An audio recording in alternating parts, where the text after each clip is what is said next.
Hello and welcome back to the Awakening Philosophy Podcast. My name is Jed. We are in the book that bangs the most consistently and the hardest and drops wisdom bombs on your asses. My goodness, this book is fantastic. We have been bringing the pieces together in our previous readings, previous streams, to build a model of the whole of what we have been reading so far. Why? Because what we have been reading is, and reflecting on and seeing for ourselves is, for the dream maker to function as it does, it too must have an understanding of the whole of our life, the whole of spiritual development, the whole of cognitive functions, the whole of our soul, the whole of the soul, the whole of our soul's journey through multiple reincarnations, the whole of understanding, the whole of knowledge or wisdom, and also has some sort of art to be able to convey it to us most appropriate for where we are as a part. So not only does it have the whole, it has the parts, it seems.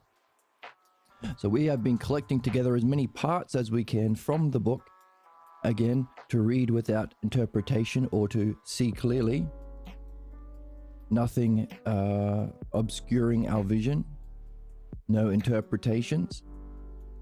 As we learned in the book, those sorts of interpretations come from our beliefs and a fake model, causing us to project what's not there and leave out what is there. So, reading without interpretation from beliefs to collect all these parts into a whole so we can be like the dream maker. Why do we want to be like our dream maker? Well, our ultimate goal is to know the self. Last time we talked about that's really all we can do. I mean, you're a thinker. You think. Everything you do is thoughts. Even your perceptions and experiences are translated through how you understand them. So we say it's not the experience that affects us, it's how we make sense of it. For instance, someone who has pet spiders might really love their spiders. Someone who is afraid of spiders could experience the exact same spider and have a completely opposite reaction. Everything we do, we seek. Everything we seek is because we consider it or we think it to be good for us. By definition. Which is again why punishment is so stupid. And the idea of evil doesn't make sense. We don't seek bad, we seek what we think is good. Therefore, the nature, the problem, human problems, the causes for us to miss the mark, which is the real word for sin, amatya, is we have a false belief about what actually is good. We're not using our thinking well. So our thinking is following a unsuspected model that's not real. It's not true. It's not good. It's bad, fake, false. That's belief. The name for that kind of belief, the false model of self and reality that's the cause of all of our problems, is pathologos. Sick logos. Sick.